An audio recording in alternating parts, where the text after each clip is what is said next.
So welcome and thank you for joining us for today's special webinar, The Foundations of Modern Mindfulness, which is part 1 in our 2025 Mindfulness Speaker Series, The Evolution of Mindfulness, from MBSR to Modern Day Adaptations.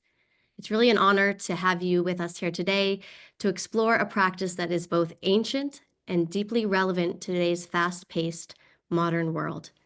My name is Frances Sadi, and I am the Associate Director of Non-Degree Programs here at Brown University's School of Professional Studies, where we offer an ever-growing evidence-based mindfulness portfolio, which includes both short programs as well as teacher training certificates, as well as free masterclasses such as today's talk with MBSR founder Jon Kabat-Zinn.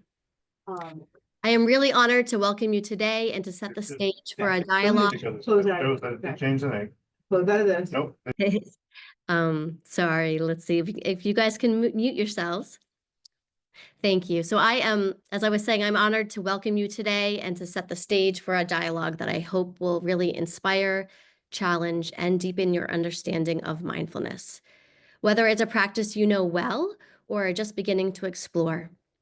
And we had over 3,000 individuals register for today's talk, all from all over the world, which really, to me, speaks just to the relevancy and how captivating mindfulness remains, offering a holistic and complementary path to wellness for people from all walks of life. For those of you who are longtime mindfulness practitioners, welcome back to a space that I hope feels familiar. And for those that are new to mindfulness, welcome. So this series is designed to be a bridge connecting the rich history of mindfulness with its evolving role in our modern lives. So mindfulness at its core, I believe, is an innate trait to all of us, a natural ability to tune into the present moment. Yet in a world that's always on and ever competing for our attention, it's easy to overlook this capacity to check in with ourselves, our minds, our bodies, and our intentions.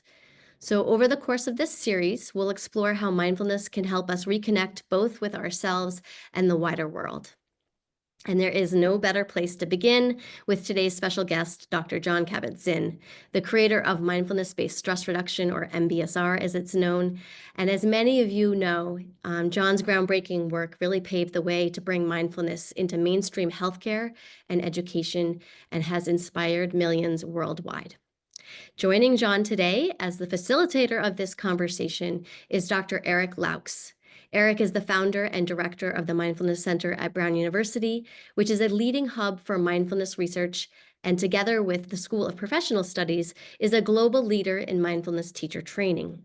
A professor, author, and highly respected researcher in mindfulness and health, Eric is a pioneer in his field, leading through the embodiment of the very practices that he studies. So before we dive in, just a few housekeeping notes. First, we are recording today's webinar, and we will make sure to send out a link to the recording later this week, along with information on our mindfulness program offerings here at Brown University's School of Professional Studies. And second, we invite you to engage fully with this talk this afternoon. So whether that means taking notes, sharing observations, or simply listening deeply throughout the talk, please feel free to post your comments and questions using the Q&A feature found at the bottom of your Zoom screen. We'll make sure to save some time at the end for Q&A. And lastly, I do want to point out and acknowledge that the exploration of modern mindfulness and its historic roots is a vast topic, one in which we can only hope to begin to scratch the surface of during today's talk. However, in this conversation, as well as in the talks to come this year, we do hope to spark insights that deepen your practice and curiosity, no matter your level of experience. And with that, it's my distinct honor and privilege to welcome both Dr. Jon Kabat-Zinn as well as Dr. Eric Laux. Thank you both for being here today. Pleasure. Thank you, Jon, for joining us. And we've known each other for maybe 8 years or so, and I consider you a friend and, of course, a colleague, and just a lot of gratitude for what you've done, really for wisdom in the world. And I think a lot of us see you as one of the wiser people in the world, and the world's going through a shakeup right now. And I think, I've seen a lot of people go through their careers and shift towards, retirement. And I'm very grateful that you have continued to stay engaged throughout your long career and continue to do so now. So thank you for joining us today. And just, I think one of the things that we're doing in this seminar series is offering some similar questions as a thread throughout. And so one of the questions that we've invited to ask you today that I actually I've heard bits and pieces of this, but I haven't actually heard the story of what first led you to mindfulness. Be interested to hear all of that if you're up to it, and before we begin your talk. I am up to it, and thank you for the invitation, Eric and Francis and everybody that's behind this endeavor, which I assume is going to go far beyond just my engagement and then Richie Davidson's in the next iteration, but may it go on for quite some time and become a kind of ongoing conversation among the entire global sangha, if you will, of people who really care deeply about mindfulness and understand what it is, or care to explore in a deeper way what it is, for all the potential value that it might bring to the world.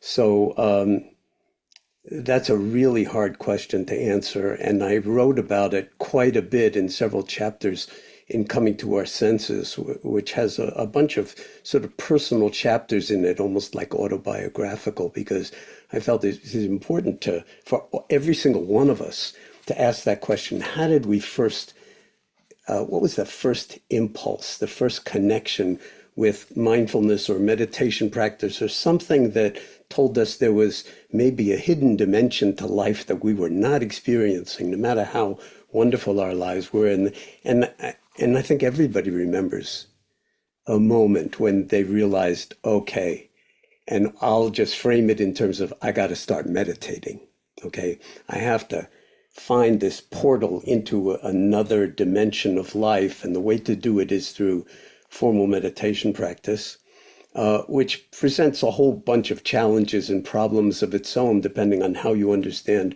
what meditation is. But I began in my own life, I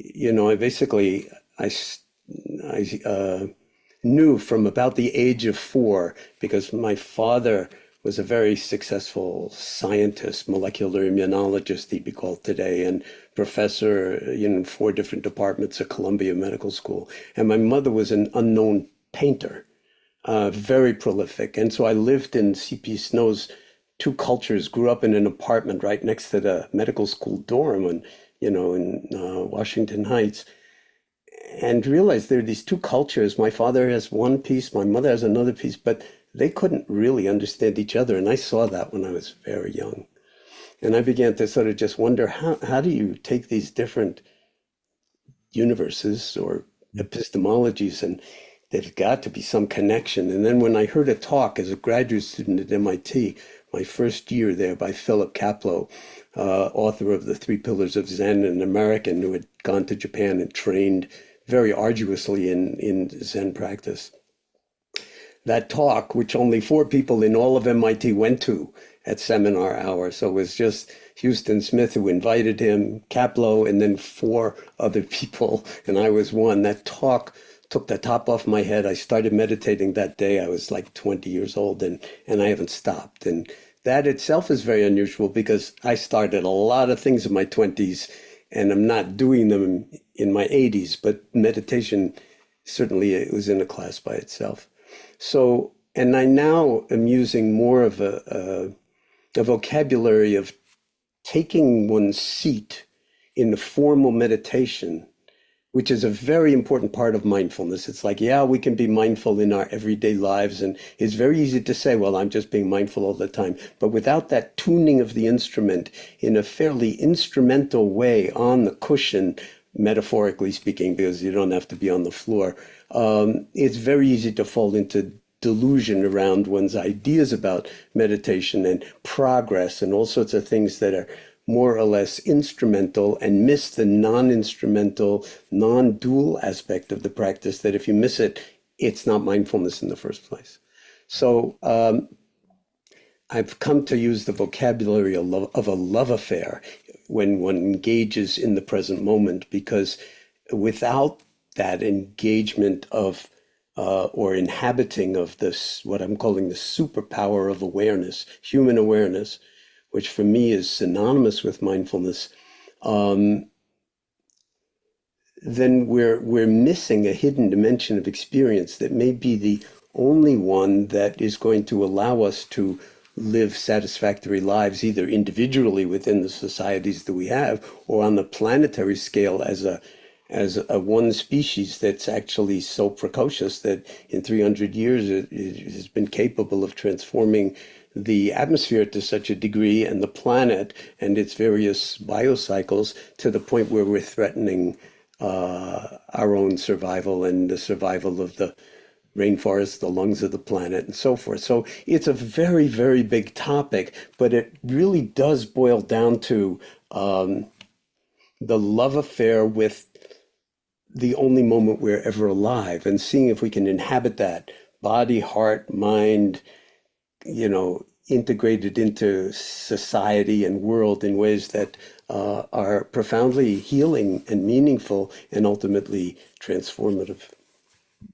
Yeah. Well, thank you for sharing that. And I know, we don't have a lot of time, and we can kind of go with the flow a bit, but also just as you're ready to shift into the talk that you'd like to provide for this audience. I see we've got about 1,400 people here now, so it's Wow. Yeah. So hello to all of you. And I guess, I don't like to actually talk that much about myself and my own trajectory, but since I was invited in some way to do it now, I'd like to preface it by saying that if you were to take everything about mindfulness and condense it into one sentence, I've come around to realizing that for me, that sentence would be, and I often use it in my work with other people, don't take personally things that aren't personal. And it turns out nothing's personal. The personal itself is a kind of fabrication of the mind that may be coherent in and of itself, but it's not the whole story. And if you miss the wholeness of the story, then you're stuck with I, me, and mine, the personal pronouns in my life, my successes, my failures, my place in the world, what's wrong with them, and all of that kind of stuff, and not realizing that there's this whole, what I call orthogonal, hidden dimension that we're all born with, which is called awareness. We're all born with it. So it's not like we have to acquire anything, but we do need to cultivate access to it. It's not instantly accessible in a kind of reliable way over days, weeks, months, and years. So that's where exercising the muscle of mindfulness, if you will, in a kind of instrumental vocabulary comes in terms of meditation practice. But the larger challenge here for me was always once I discovered this, it transformed my relationship to work. I wanted to find a way to make my meditation practice and my work completely congruent and coextensive, so that there was no separation.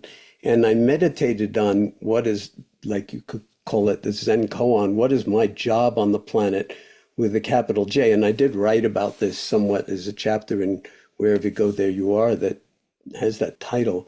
What is my job on the planet with a capital J? Or put differently, what do I love so much I'd pay to do it? That was my working definition of work. And yes, it may be very privileged to have that kind of sort of luxury of even thinking that way, but it's also privileged to have gotten a college degree and gone to MIT and gotten a PhD with a Nobel laureate. And it's like nothing but privilege. White skin, also privilege, all sorts of things that we don't realize. And actually, the biggest privilege of all is to be breathing. And that's often deeply, deeply ignored. So I spent maybe 10 years after hearing that talk and getting my PhD, asking myself the koan, what is my job on the planet with a capital J? And then at a certain point, MBSR came up as a kind of flash of intuition that that medicine would be the perfect place to do it in a hospital, because hospitals function as dukkha magnets in society. So it's one of the kind of dukkha magnets. Prisons is another. Unfortunately, elementary schools often another. But hospitals are a kind of obvious place where people don't come unless there's an enormous amount of suffering and is seeking relief. And often pain is associated with it. And so the sort of interesting connections between pain and suffering. And so I started talking to a few physicians at the hospital, because I was working there in the anatomy department, doing, sort of molecular cell biology research and teaching gross anatomy, actually, which was wonderful as a yoga teacher to get the opportunity to do that.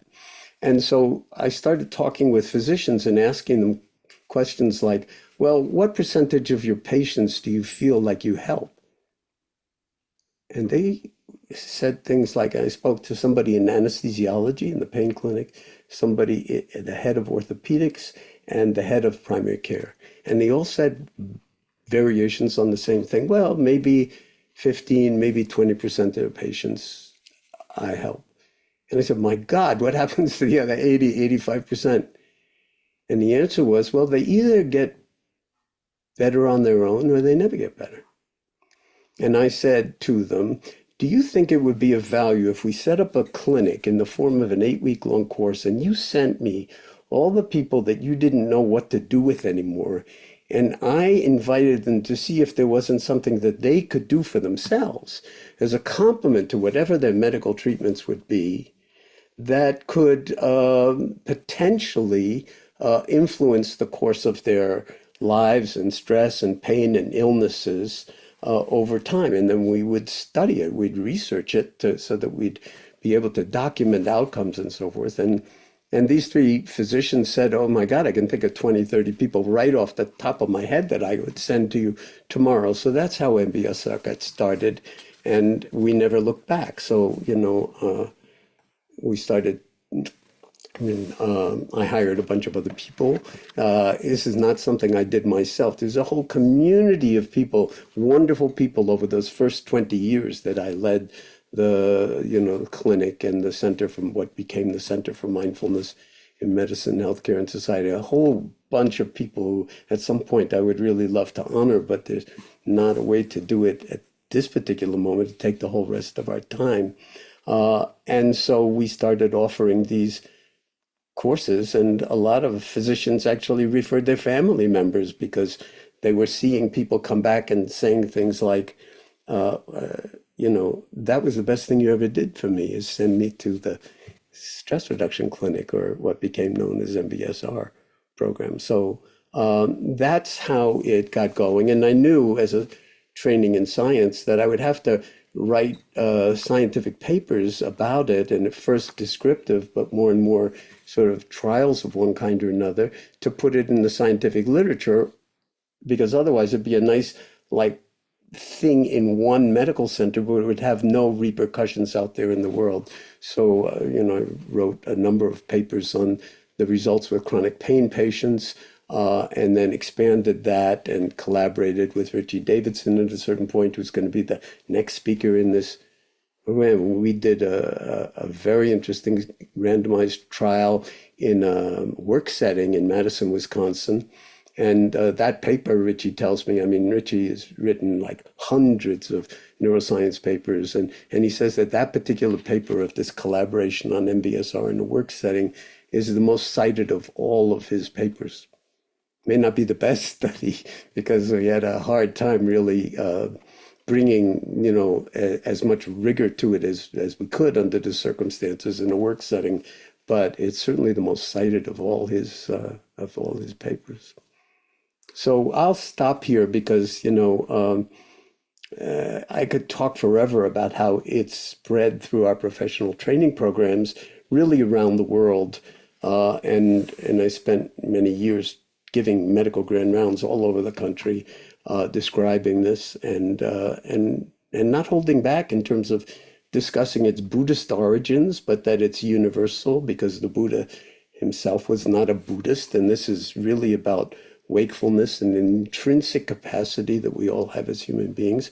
And mindfulness, as I said in earlier, is in my working vocabulary is synonymous with awareness. So everybody already has it, as I said. And the question is, can we tap into this superpower or hidden dimension in such a way that it enhances not only our own physical and mental health, but potentially the health of society on a much larger level, because a lot of our suffering really comes from sort of social challenges and global challenges that we're facing, and now global, climate change and global warming and so forth. And the beauty of this, and I think the reason we're having this series of talks, is that it really has spread around the world and ignited passion in people on a whole lot of different levels: corporate America, the UN, leadership, government, all sorts of places. And so it's a very, very exciting time to hold this particular program, and let us as a community, Sangha, inspire each other about what is being called for now at this particular juncture on planet Earth, that all of us in one way or another can find our own unique ways to put our shoulder to the wheel and contribute to out of our embodied moment-to-moment practice. Yeah, thank you. I think I've been thinking about, what's on folks' minds, and we're seeing some of the questions come up. I think one thing that's been happening in the US is, a shakeup in the federal administration that's also creating some opportunities, as well as some stressors. And I want to be respectful from people from all different political backgrounds, but also remember how you've shared in the past how stress is like a wind in our sails, and it's almost like an energy, and can we use that stress to help us navigate wherever we want to go in life? And I'm curious, how are you navigating this moment in time, and what do you think folks might appreciate hearing in terms of how to navigate change? It's a time for tremendous vigilance and not giving up on one's own authenticity. The forces, I think, that are at play are, in many ways extremely dark, and we've been here before. I remember the McCarthy era in the United States, in the Army McCarthy hearings, when I was like 4 or 5 years old and listening to them on the radio. There is a huge kind of challenge here if we're diagnosing the state of the world or the state of the United States and its health in terms of dis-ease, discomfort, sort of very, very different perspectives on what is even real and what real power means and what its uses are and what justice is. So we have been here before. I mean, in the McCarthy period and other times, and there's lots of very interesting synergies with what happened in the Weimar Republic in Germany and the arising of the forces in Nazism. And you don't have to be some kind of historian to know this. All you have to do is read the newspaper or look at what's unfolding on television.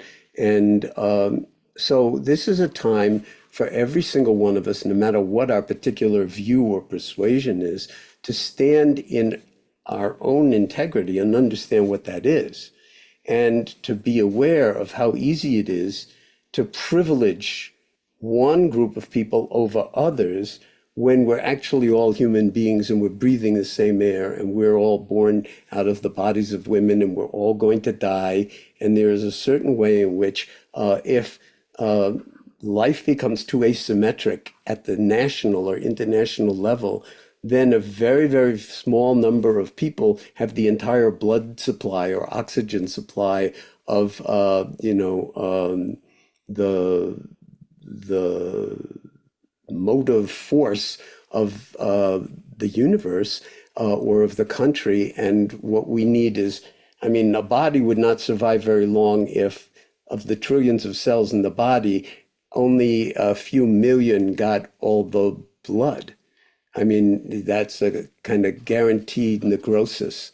So we need to sort of understand how mindfulness can relate to the body politic in such a way that we maximize well-being for all the cells of the body politic and minimize the harm for the totality of the body politic.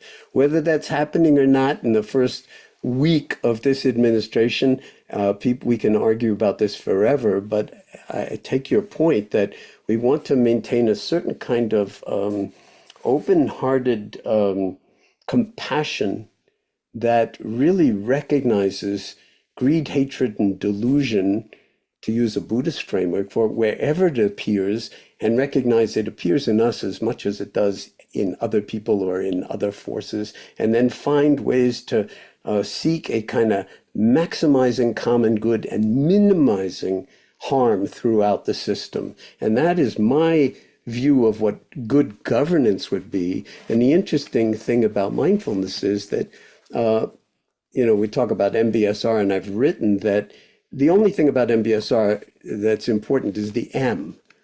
MBSR was a demonstration project of the potential for mindfulness or Dharma to move in the world in a way that would be beneficial on a lot of different levels.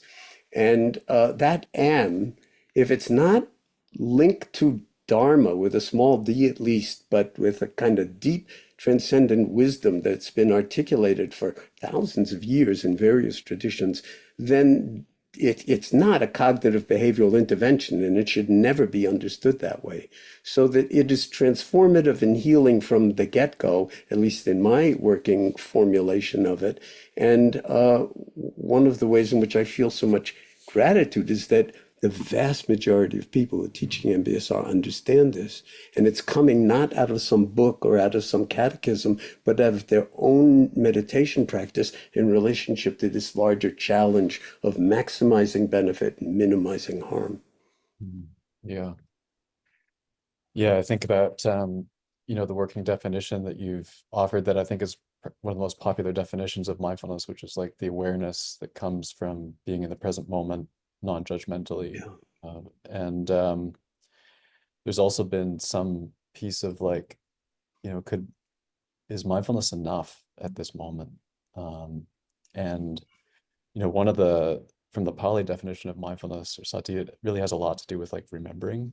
And one of the pieces that I've really brought on was Buddhadasa Bhikkhu talked about how mindfulness is like remembering to bring our wisdom into the present moment, like wherever we get our wisdom from, whatever wisdom tradition or from our friends or our own hard-won experience. What really matters is, are we bringing it right here, right now? Right. And so it's sort of, there are all sorts of different streams even within the Buddha Dharma that articulate this differently. And my root tradition is more in the non-dual Zen tradition. So the vocabulary that different people might use might be very different, and also at different stages of your own meditative understanding and development. But the fact is that we're all, and this image is used a lot, we're all individual waves on the one ocean of water. Okay, so our true nature is water, and the wave is a very, very temporary, impermanent arising. And when you see it that way, and you don't get too caught up in the I, me, and mine, those personal pronouns, and say, like, my wave is a better wave, look at me, and all of that kind of thing, then you can actually draw on the infinite potential of the water nature itself, or one's true nature. And then you don't have to get anywhere because you're already in touch with the boundless spaciousness of your own true nature. And if you look at awareness, if you just investigate awareness, even thinking about it, but more appropriately just by attending to it mindfully, bringing awareness to awareness, you'll see almost instantly that you can't find a center to it. It's not like I'm the center of it. The awareness is like there's no center, and there's also no periphery. It's boundless. And I challenge people to look for it and so forth. And I ask people like, well, what is that most similar to? And what it's most similar to, according to astrophysicists and cosmologists, is space itself, where there's no center to the universe and there's no periphery to the universe. So there's a certain way in which the universe, after 13.8 billion years of evolution, has given rise to us, and we have this capacity for awareness. And if we can put it to good use, then in fact, we might collaborate in cultivating possibilities that our self-destructive tendencies will severely curtail, if not annihilate. And of course, we don't have a planet B, as they say. So it's reached a point where now that we can be aware of something like global warming, and that our industry over the Industrial Revolution and how industrious we are, and especially now that we want to create all these energy sucking data centers to drive AI, that, we've given the planet a fever, and the potential challenges of, perseverating in that direction are very, very serious. And so there's an element that waking up that's required in that regard. So I see this as kind of transforming the lawfulness, or understanding the lawfulness of the universe around this blue planet that's not Mars and it's not Venus, and it's just the right Goldilocks distance for us to enjoy life as we know it with all these other creatures and beauty of nature. And do we have a responsibility, now that we're aware of it, to actually regulate it just the way we'd regulate our own homeostatic processes in optimizing our own individual health? I think that's the challenge of humanity. And I've said this many times, but it seems just as appropriate now. Linnaeus named our species Homo sapiens sapiens, from the Latin sapere, which means to taste or to know. And that's like a direct perceiving. When you taste something, you really know it. Even the Tibetans talk about one taste of Dharma, just one taste, that's all you need. And then you're already in the non-dual wakefulness.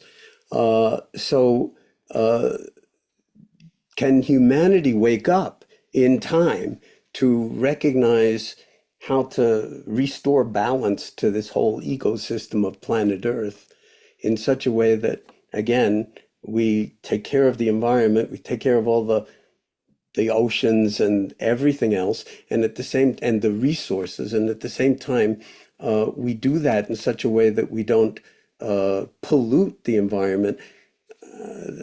The universe, the Big Bang created hydrogen and helium, and then all the other 92 naturally occurring elements of the periodic table come out of exploding stars. And so all the elements, carbon, nitrogen, oxygen, phosphorus, sulfur, that make up the human body and everything else, are the product of exploding stars. So, and this has given rise to sentience or awareness. I think the curriculum here is it's time for humanity to wake up before our self-destructive tendencies really take us into very, very dark places that we can see now in a way that maybe we didn't before. Although if you have a long-term memory to the McCarthy era, or Hitler, or all sorts of, or Genghis Khan, or any other, point on the human history, time for humanity to wake up and take care of the whole, so to speak. So this would be medicine for the planet. And the last thing I'll say is, coming back to MBSR, is that the thing about mindfulness as a form of meditation and as a way of being in the world, so that the real meditation is living your life moment by moment by moment, and not just sitting on a cushion, that medicine and meditation share the same deep root meaning. And it's not by accident. medicine, and I learned this from David Bohm, a physicist who worked with Einstein, wrote an incredible book called Wholeness in the Implicate Order back in the early 1980s, that medicine it comes from the Indo-Europe, from the Latin medere, which means to cure. But the deep Indo-European root of it means to measure. And meditation also comes from that same deep Indo-European root. So what does to measure have to do with either medicine or meditation? Well, medicine is the restoring of right inward measure when it's disrupted by stress or pain or illness. And meditation, the direct perception of right inward measure in this timeless only moment we call now. So there's something about that that I found compellingly beautiful back 45 years ago, and that is, to me, as compelling now as it was then, and kind of gives us permission to explore what meditation is in its deepest, deepest, deepest ways, and where it's no longer about the forms, where it's no longer even about the stories or the history. It's about the infinite potential when the human mind encounters itself and understands that it's not separate from the human heart and that there's no separation between us and them. Yeah, thank you. Just been looking at some of the questions coming in. Is this making sense to you, by the way? Am I making sense? Because, this is heavy stuff in a certain way, and it has really profound implications on so many different levels. So I don't want to just kind of go off and, just spout all these things without getting some kind of sense that it's being heard and that it is in some sense resonating, at least in principle. Yeah, seeing all the thumbs up and chats coming in. Okay, well, that's helpful to know. I never look at the chat because it's asking me to split my attention, but thank you, folks. Yeah. Okay. No, I think just a couple questions that have come in. So one shares, love the focus on deeper engagement and growing the vocabulary of mindfulness. How do we work on the muscle of mindfulness to cultivate interconnectedness and global health? And just another kind of related question is, how can we stay consistent with a daily mindfulness practice when it feels chaotic? And what one simple mindfulness practice, like what's a simple mindfulness practice that we can keep every day? So it's almost like a theme around, at this moment, what are some practices that we can do? Okay. Well, I'll take the second question first, and then you can remind me of what the question is if I forget.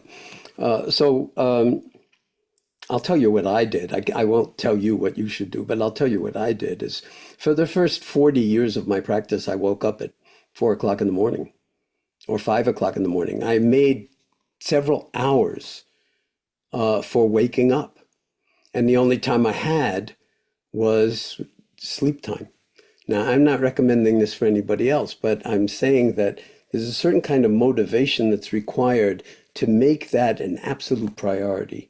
That just the way in a symphony orchestra, no violinist would just start playing, no matter how accomplished they were. They tune the instrument first, and they continually retune as necessary. Well, that's in a certain way what the formal meditation practice is learning what the parameters are for tuning to wakefulness, embodied wakefulness.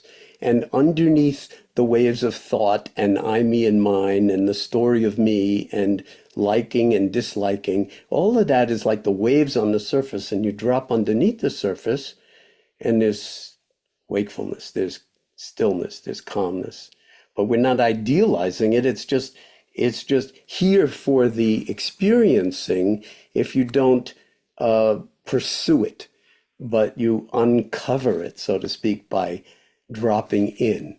And that's how you exercise the muscle. You do it whether you feel like it or not. You wake up at whatever time, and it's metaphorical too, because it's all about waking up. So if you wake up earlier than you're used to, that's telling your thinking self that there's something more important than sleep, something more important than your thinking, something more important than your calendar and what you have to do today, this is kind of invariant. And, when you have small children in the house and I mean, I would start at 5, but sometimes my kids would sense the energy in the house if anybody was awake. So I sometimes have to push it back to 4 just to get that time for practicing. And I'll just also say that for me, at least, there are many different aspects to the meditation practice. One is the sitting, but another is the mindful hatha yoga. It's not an accident that it's part of MBSR. It's a different door into the room. And some of us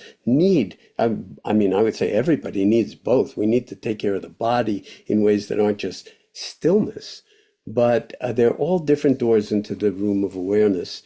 And that's the most important thing. And that everybody has to find their own way. Nobody else's way is your way. You need to find your own way, even if it's similar to, your friends and Dharma colleagues. And the other question was, yeah, it was just, how to cultivate interconnectedness and global health. you don't have to cultivate interconnectedness. That's the default mode of reality. We are interconnected. If you don't recognize it, then of course you'll, sort of basically be isolating yourself from a hidden dimension of experience. It's not so hidden either. So we're all deeply interconnected. And when you start to resonate with that, then you make different choices. Why does anybody go into medicine or psychology? Obviously, because you care about other people, or you realize that your own mind is so deranged that maybe you need to sort of develop ways to be in relationship with your own mind. And then you find, oh my goodness, well, that's probably helpful for other people who are just like me, who also have those kinds of challenges. And so that's why I really do feel like it's not inappropriate to call it a love affair when you're asking yourself the deepest questions about the nature of who you are and what your job on the planet with a capital J might be if you were to listen really, really deeply to not just sort of how to be successful and get ahead, but what do you most love and what would you most miss if you didn't take that path? The road not taken. Another question that came in is, how can we practice compassion and acceptance in a social environment where we might feel discriminated against or encounter hostility? How do we reconcile these feelings while staying true to mindfulness? And Yeah. then also, just to juxtapose it with another question, if you don't mind, is a question that came in. Although I agree with your philosophy, aren't you concerned that you'll be considered woke and therefore irrelevant and dismissed? And so you can kind of see these different themes coming through of one, how do we practice with compassion and acceptance in a social environment where we might be discriminated against or encounter hostility, with this other juxtaposition too that is really out in society right now, at least in the United States. And so how do Yeah. you navigate that? Woke is a pejorative for wakefulness. And I'm not apologizing for the love affair with wakefulness. It's a form of othering, the governor of Florida and various people, sort of create this kind of challenge. And of course, everybody wants to belong. Everybody wants to have equal rights with everybody else. And there are huge asymmetries in our society. There have always been, and they're not gone now. So this is an unfortunate kind of cultural kind of phase change where people are separating into different camps and then accusing each other of being woke, not woke, this, not that. But the fact is that we all, as I said, breathe the same air. We all want to belong, to be part of something larger, to have meaning, to also be left alone, to not be othered. And so there are all sorts of social injustices in any society that when they're named, some people feel like, well, that's a critique of, the beauty of our society. But the beauty of our society is that we can see the places where we may need to grow more deeply into a kind of compassion and caring that recognizes, again, to go back to the cells of the body politic, that every single cell needs an oxygen supply, needs an adequate oxygen supply, and every single cell belongs. Now, liver cells and heart cells look very different. And if the heart cells say about the liver cells, well, we don't like the way you guys look. You're too dark, and you're too this, and you're too that. And the war starts between the heart and the liver. That's not a very good prognosis for the body. And the lungs also look different, and every other tissue in the body looks different. Well, that's kind of like a nice metaphor for the body politic. We all look different, not just in the US, but around the world, everywhere. And native populations, we all look different from each other, and we all have something of value to contribute. Now, when that's not recognized, then that creates pain, suffering, othering, and then all these kinds of camps that arise, like you're woke, and and all of that kind of stuff. And how do we teach history? Because whose history are we going to teach? Are we going to teach the history of, say, the Tulsa race massacre? Or is that like, well, let's pretend that didn't happen because it's not too cool. Okay, but if you're African American, you're not learning about the Tulsa race massacre. I mean, it's like race riots. I mean, that's a choice that's being made, and this is now. So what will be taught in history is a big issue in the United States right now, and people are going to war with each other over it and accusing each other of being woke or this or that. But the fact is that there are forces at play nowadays. As a Yale professor just came out with a book.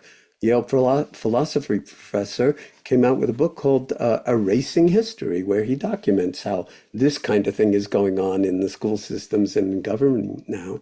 So can we diagnose what's happening in the body politic and then not judge any of it, but to actually understand what is going on and then where the potential is for coming together in ways that would be healing and transformative ultimately of society and beneficial to everybody? Or whether we're going to go into cancer, a sort of warfare, cells against other cells. And the body itself never does very well in that regard, whether it's the body of the United States or the body of, the North America or the body of the earth itself.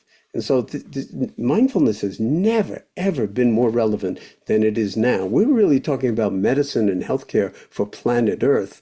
And it's like an all hands on deck moment on planet Earth from all indicators in terms of all sorts of dimensions of toxicity, in terms of our natural resources and disrupting of the natural planetary cycles.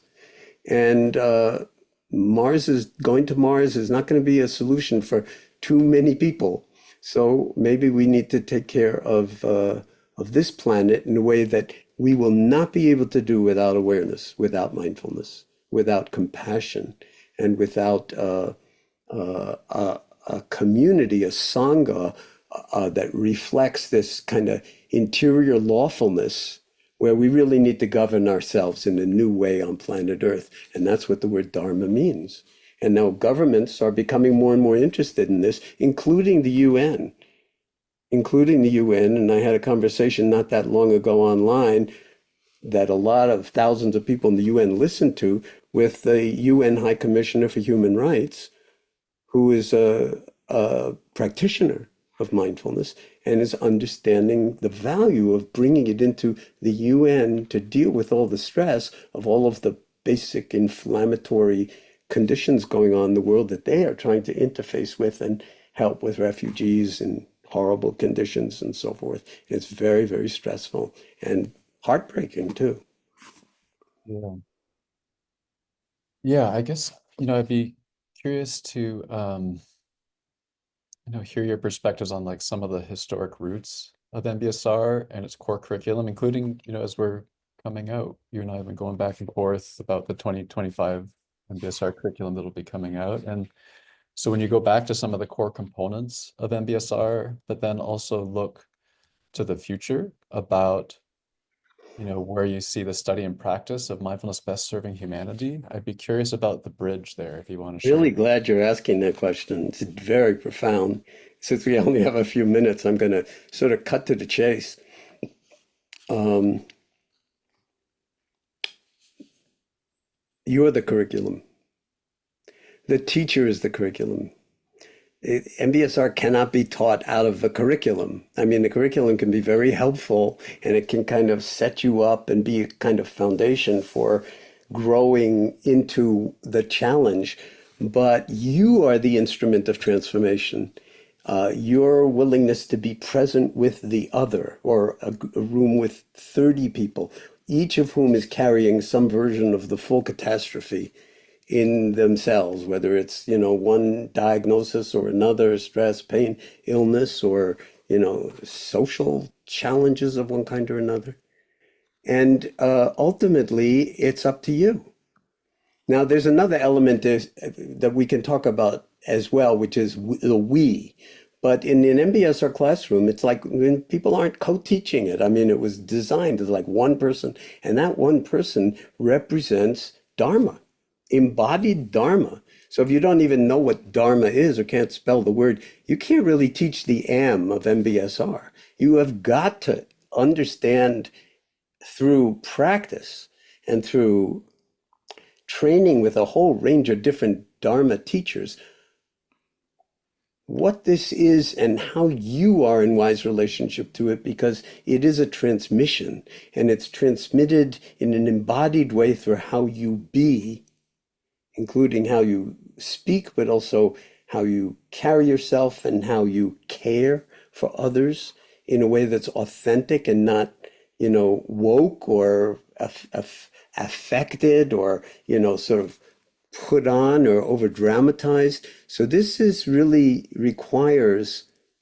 every single individual to teach mindfulness, to get in touch with their own deep nature and actually study the Dharma sources that most resonate with you and inspire you, perhaps, so that you're not making this up and calling it Dharma, but you're actually drinking deeply at the well of a tradition that's 2,600 years old. And that if you throw in Taoism, is like over 4,000 years old. And it's not one thing, but you are the focal point of all these different elements that come together. And that's actually discussed in some things that I wrote and other people have written, one of which is this book, Teaching Mindfulness, by Donald McCowan and Diane Reibel and Mark McCosey. And another is, at least in the last chapter of this book, Mindfulness, Diverse Perspectives on Its Meaning, Origins, and Applications, that Mark Williams and I edited some time ago. And the last chapter in there is by me, and it's all about MBSR and mindfulness and how it came to be, but much more importantly, what the deep elements of it, Dharma elements of it are that need to be understood in order for it to actually be MBSR if you're going to teach it. And I would say by extrapolation, any mindfulness-based intervention, if it's not grounded in Dharma with a small d, a kind of universal but deeply understood and studied and practiced Dharma with a small d, then it's not mindfulness and you should get into some other business. Good. Yeah, well, thank you. Probably last question would be, what are you excited about around the potential for the future of the science of mindfulness? What are some of the areas that you feel like the science should be going, or that you're particularly excited about the science is going? Well, I think that the neuroscience is showing some very interesting things about how something that looks a lot like nothing is actually affecting the brain. And some of the studies that Judd Brewer did with EEG feedback, I mean, it's just showing that how easy it is when you intend for something to happen, that you get in your own way and that very thing that you intend to happen doesn't happen. But when you let go and just drop into being, then all of a sudden, and you can show this on these EEG, sort of plots, that all of a sudden what you're most hoping for but trying not to grab onto actually only appears when you get out of your own way. So that's a kind of really dramatic scientific elucidation or kind of exemplar of non-doing, of just dropping into being and not trying to force anything to be a particular way. I think in the future, the fact that in MBSR and all these other mindfulness-based interventions, we meditate together as a group, fairly large classes, 30, 40 people in MBSR, at least when I was teaching. And sometimes in the professional trainings, it's hundreds of people. When hundreds of people meditate together, it's extremely powerful. Gandhi knew that and took it, took down the British Empire, basically putting bodies on the line and being there in a nonviolent way, fully intentional, fully awake. So I feel like there's a kind of confluence of different aspects of mindfulness that are all coming together at this particular moment in time. And it's very beautiful that it's so popular, that so many people want to do this, both in psychology and in medicine and in all sorts of other nursing and social work. I mean, there are all sorts of people who are drawn to bring mindfulness into their own professions. And I think that we are, and I've written about this, it sounds a little weird, I guess, and artificial given what's unfolding in the United States at the moment. But I do feel like it's possible for us to tip things in the direction of a second, and this time global renaissance, where we will maximize well-being, health on every level of the word's meaning, maximize well-being and minimize harm. And that may be the kind of karmic assignment of mindfulness in the world at this particular moment in time. As I said, it being an all hands on deck moment on Spaceship Earth, to use Buckminster Fuller's, beautiful kind of nomenclature. And so we all, in some sense, belong by virtue of the fact that we're here and we're breathing. And if we stop othering each other and emphasizing difference and ask deep questions about belonging and collaborating and cooperating, there's nothing that Homo sapiens sapiens can't do, but we do have to wake up. And again, I think it's remarkable that a theoretical physicist, Marcello Gleiser, head of the physics department at Dartmouth College, wrote this book called The Dawn of a Mindful Universe. It's just one example of a very, very promising potential that more and more people are beginning to recognize, and that this has a rigor to it. The Dharma has a rigor to it that's second to nothing on planet Earth. It's as rigorous as any science. It's as rigorous as medicine. It's as rigorous as music. It's insanely beautiful, and you're it. It's already your truest nature. And the question is, can we wake up to it and live our lives as if it really, really, really mattered?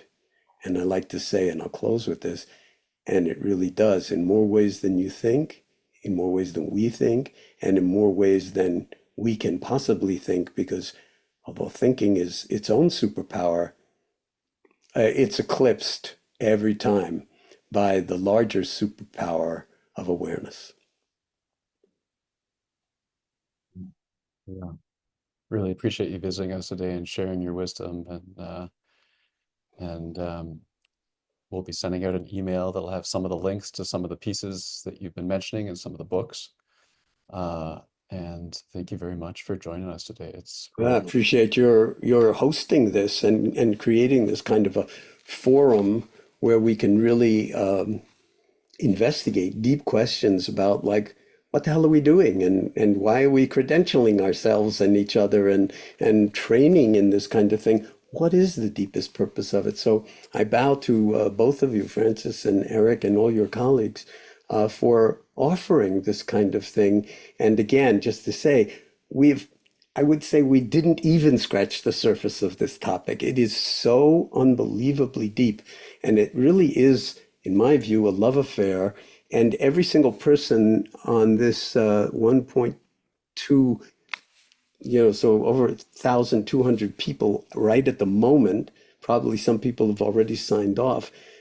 This is not about you and the three of us or anybody else that's being featured in this program. This is about all of us together. And so I really bow to everybody who tuned into this program or will further down the road, because this is how we heal the world. Thank you so much, Jon. Thank you, Eric, for making time today as well and for asking such stimulating questions. And thank you to everyone who joined us today and for your comments and questions. And as Eric said, look for a follow-up email with a link to the recording. Please feel free to share. We'll be posting it on our YouTube page. But we really do welcome the conversation to continue. So go with peace. Take care.